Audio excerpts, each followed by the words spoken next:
అందరికీ నమస్తే అండి. వెల్కమ్ టు అత్తమ్మ కిచెన్. ఈరోజు నేను చూపించబోయే రెసిపీ మనకి పచ్చి కొబ్బరి ఇంట్లో మిగిలిపోయిందనుకోండి, కొబ్బరికాయలు కొట్టిన తర్వాత దాన్ని మనం ఈ విధంగా ముట్టిలో తయారు చేసుకున్నాం అనుకోండి, రైస్కి సైడ్ డిష్గా చాలా టేస్టీగా ఉంటాయన్నమాట. వీటిని ఆవిరిగా చేసుకోవచ్చు లేదా డీప్ ఫ్రైగా కూడా చేసుకోవచ్చు అనమాట. నేను మీకు డీప్ ఫ్రై చూపిస్తాను. 5 సగానికి కొట్టుకున్న కొబ్బరికాయలని తీసుకొని బొట్లు పెడతాం కాబట్టి ఆ బొట్లు పోయేంత వరకు మంచిగా రుద్ది కడిగేసుకోవాలి. కొబ్బరికాయలని కడిగేసుకున్న తర్వాత మనం చిన్న చిన్న ముక్కలుగా తీసేసుకోవాలి. అందులో నుండి చూడండి, ఈ విధంగా ముక్కలుగా కట్ చేసుకున్న వాటిని మనం ఫస్ట్ 3-4 సార్లు నీళ్ళల్లో బాగా రుద్ది కడిగేసుకొని చిల్లుల జాలిలోకి వేసి పెట్టుకోవాలండి, వాటర్ అంతా పోయేటట్టుగా.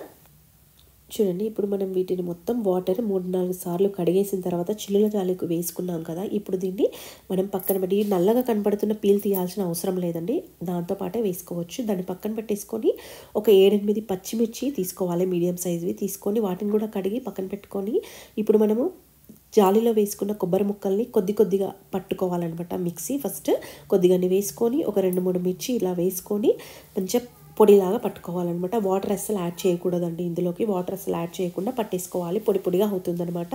చూడండి, ఈ విధంగా పట్టుకొని ఇలా బౌల్లోకి వేసుకోవాలి. అలా మనకి కొబ్బరి అంతా అయిపోయేంత వరకు పచ్చిమిర్చి యాడ్ చేసుకుంటూ పట్టేసుకోవాలన్నమాట. చూడండి, కొద్దిగా కొబ్బరిని పచ్చిమిర్చిని యాడ్ చేసుకుంటూ పట్టుకొని బౌల్లో వేసుకుంటూ ఉండాలన్నమాట. ఇలా మొత్తం పట్టేసిన తర్వాత బౌల్లోకి వేసేసుకోవాలి. వాటర్ అస్సలు యాడ్ చేయకూడదండి ఇందులోకి. ఈ విధంగా యాడ్ చేసిన తర్వాత ఇందులోకి 1/4 టీ స్పూన్ పసుపు, 1/4 teaspoon garam masala, 1/2 teaspoon మిరియాల పొడి, 2 teaspoon red chilli powder, 1/2 teaspoon ఉప్పు మాత్రం రుచికి తగ్గట్టుగా వేసుకోవాలండి. ఎండు మిరప్పొడిలో ఉంటుంది కాబట్టి చూసి వేసుకోవచ్చు. తర్వాత 1/2 టీ స్పూన్ అల్లం వెల్లుల్లి పేస్ట్. ఇవన్నీ ఇప్పుడు ఆ కొబ్బరి పేస్ట్కి పట్టేటట్టుగా కలిపేసుకోవాలి, చేతితో మాత్రమే కలిపేసుకోవాలన్నమాట. ఇలా కలుపుకుంటున్న మధ్యలో శనగపిండి అండి, మనకి శనగపిండి యాడ్ చేస్తేనే మనకి అది ఒక ఉండలాగా వస్తుందన్నమాట, ముద్దలాగా వస్తుంది, లేకపోతే పొడిగా ఉంటుంది. కాబట్టి ఇలా కలుపుకున్న తర్వాత శనగపిండి మనం ఇంత క్వాంటిటీ అని చెప్పలేమండి, మనకి ఉండ వచ్చేటట్టుగా మధ్యలో యాడ్ చేస్తూ కలుపుకోవాలన్నమాట. శనగపిండిని ఈ విధంగా మేము మధ్యలో యాడ్ చేసుకుంటూ కలుపుకున్నాం. వాటర్ అస్సలు యాడ్ చేయొద్దండి, మొత్తం మనం ఇలాగే వీటితోనే కొబ్బరితోనే మనకి వాటర్ లాగా ఫామ్ అవుతుంది. కాబట్టి పిండి వేసిన తర్వాత ఇలా పేస్ట్ లాగా అయిపోతుందండి. చూడండి, ఈ విధంగా మనం ఉత్తి పొడి అనుకోండి, శనగపిండి యాడ్ చేయకపోతే డివైడ్ అయిపోతుంది కొబ్బరి, అందుకని ఈ విధంగా శనగపిండి అప్లై చేసుకుంటే మనకు ఉండలాగా వస్తుంది. ఇలా ఈ విధంగా అన్ని ఉండల్ని ఈ విధంగా చేసుకొని పక్కన పెట్టేసుకోవాలి.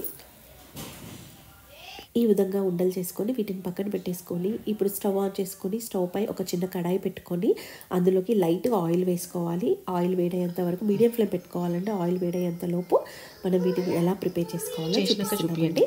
చూడండి, ఈ విధంగా అరచేతిలోకి కొంచెం ఆయిల్ అప్లై చేసుకొని ఈ విధంగా వేళ్ళతో ప్రెస్ చేసుకుంటూ ఇలా అప్లై చేసుకోవచ్చు అనమాట. చూడండి, ఈ విధంగా చేసిన దాన్ని ఇలా ఆయిల్లో వేసుకొని గోల్డెన్ బ్రౌన్ వచ్చేంత వరకు మీడియం ఫ్లేమ్ పెట్టుకొని వేయించుకోవాలి. చూడండి, మంచి గోల్డెన్ బ్రౌన్ వచ్చింది. ఇప్పుడు దీన్ని ఆయిల్ అంతా వంపేసుకొని పక్కన పెట్టేసుకొని ఇదే ప్రాసెస్లో మనం దీన్ని మనకి చేతికి అంటుకుంటుంది అనుకుంటే ఒక ఆయిల్ కవర్ ఉంటుంది కదండి, దాన్నైనా తీసుకొని మనం వడప్పలు ఎలా ఒత్తుకుంటామో అలా ఒత్తేసుకొని వేసుకోవచ్చు అనమాట. పల్చగా చేసుకుంటే టేస్ట్ చాలా బాగుంటుంది, పైనగా క్రిస్పీగా ఉండి లోపల కొంచెం మెత్తగా ఉంటుంది. మంచి టేస్టీ అండి, స్పైసీగా ఉంటుంది, సూపర్ టేస్ట్ అనమాట. సైడ్ డిష్కి పప్పు కానీ పప్పుచారు కానీ రైస్కి పెట్టుకున్నప్పుడు ఈ విధంగా కొబ్బరి ముట్టీలు డీప్ ఫ్రై కానీ లేదా ఆవిరి పట్టే ముట్టీలు చేసుకున్న సూపర్ టేస్టీగా ఉంటాయి. ఇవి మనం వారం వరకు స్టోర్ చేసి పెట్టుకోవచ్చు అండి. ఒకసారి మీకు నెక్స్ట్ వీడియోలో మీకు ఆవిరి పట్టే ముట్టీలు కూడా చూపిస్తానండి.